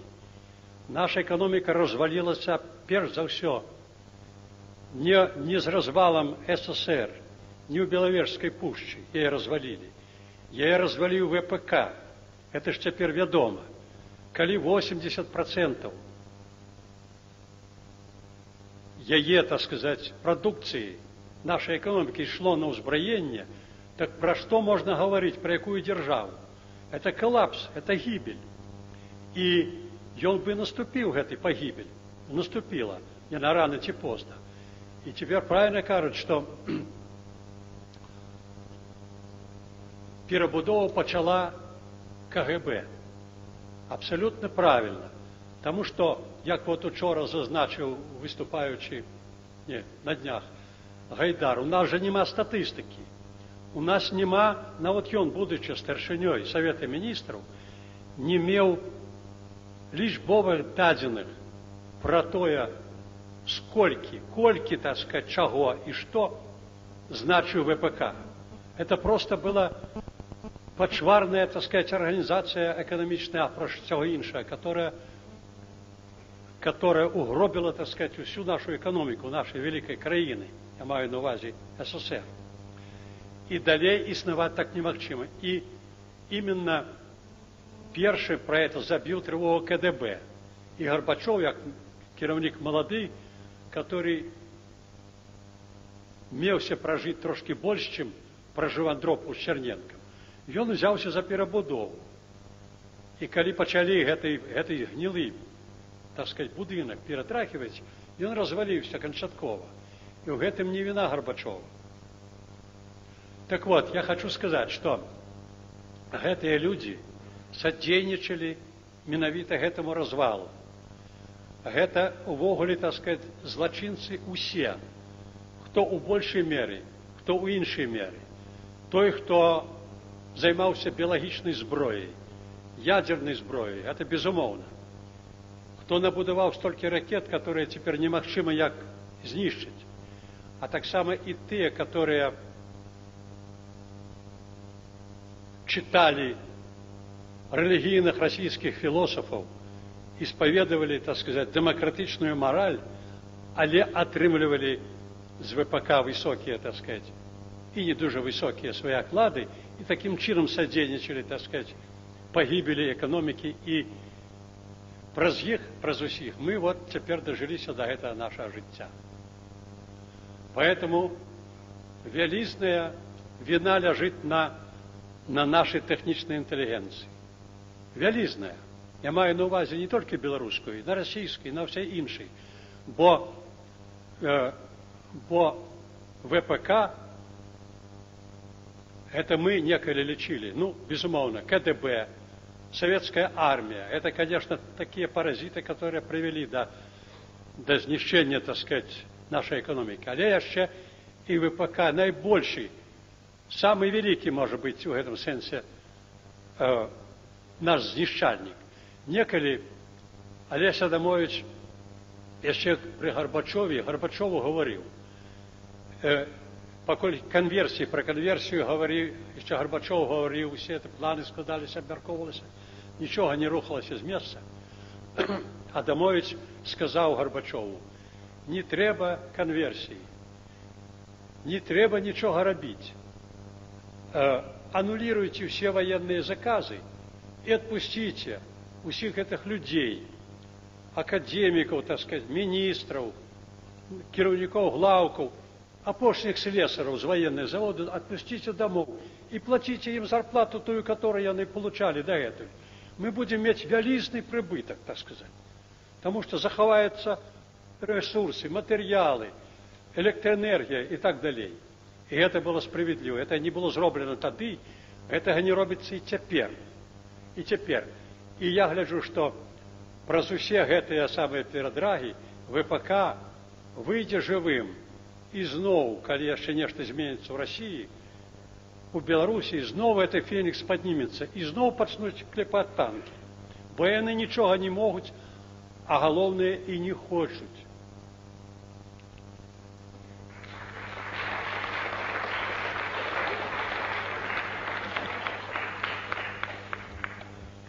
Меня пытаются, как вы относитесь к личности Ленина?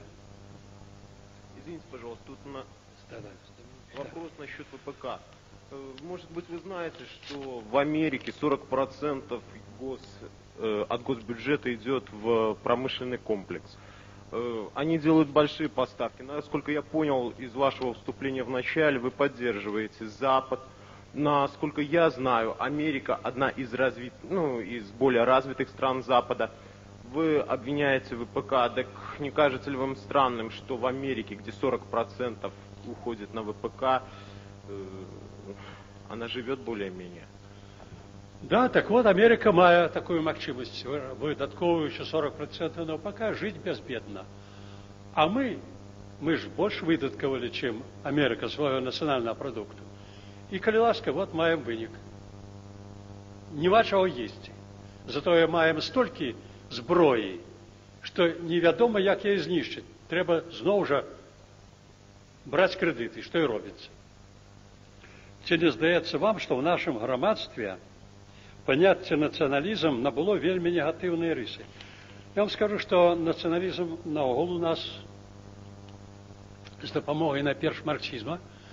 Конечно, марксизм, как вядома, так сказать, не жаловал, так сказать, ніякія другие політычныя плыні. Але набыло адназначна негатыўны сэнс. Хотя это абсолютно не так. Нават мы просто не ведаем, что это такое. Нас адвучылі. Мы гэта чулі толькі ў дачыненні да людей, которые тут же подвергались репрессиям. Вот. Хотя, коли говорить больше широко именно про национальную идею, так это может быть самая значная і плённая ідэя, так сказать, нашага часу. Вы паглядзіце хоць бы на ўвесь свет, ну хоць бы на Европу. Усе дзяржавы самавызначыліся ў нацыянальным сэнсе. І ўсе яны, так сказать, пабудавалі свой дабрабыт именно у нацыянальных рамках. Это уже про нешта гаворыць. Ну, конечно, для того послужила и здатная, так сказать, экономічная система. Вы не любите пытанню про адносіны до пэўных асобаў. Все ж хочется пачуць вашу думку про лідера БНФ Зянона Пазняка. Бессаромная пракамуністычная прэса зрабіла ўсё магчымае, каб абалагаць гэтага самаахвярнага чалавека, абліць яго гразёй. Там адносіны да яго ў грамадстве самыя палярныя. Хацелася пачуць ваши аўтарытэтныя слова, так неабходныя ўсім нам. Я, відаць, адкажу на гэта слова, і гэта будзе апошняе. Безумоўна, у тым, як сфармаваліся адносіны грамадства да Пазняка, ёсць пэўная роля вельмі значная і сродкаў камуністычнай прапаганды. Это безумоўна. Но тым не менш, наколькі я ведаю, калі все-таки я маю подставу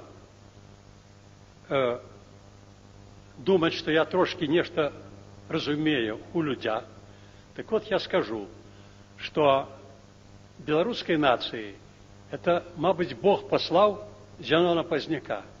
Ён володае усімі необходными рысами, которые потребны теперь для того, как вывести нацию на дорогу адраджэння.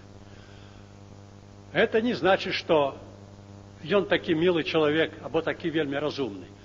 Але у самых галоўных, вызначальных, так сказать, рысах, ён именно такі человек. Ён человек вельмі разумны, ён человек вельмі справедлівы, ён человек демократичного веровызнання, и самое важное, может быть, ён до апошняй своей клеточки отданы нацыянальнай справе. Гэта толькі ён можа ажыццявіць цяпер тое, што павінна ажыццявіць нацыя. По крайней мере, ён найлепей гэта зробіць за ўсіх тых, каго я, напрыклад, ведаю, хто цяпер жыве.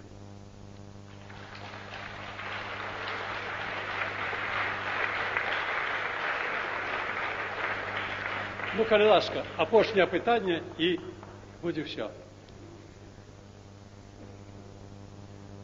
Василий Владимирович, что больше за все цікавіць молодь, якая до вас звертається? Ну, это трэба запытаць моладзь.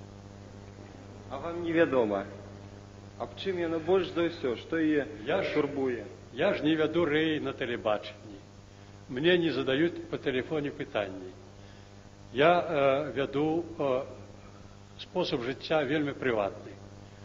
Раней, я скажу, я атрымліваў шмат пісем пасля таго, як друкаваў той ці іншы твор. Цяпер перапіска зышла амаль што да нуля.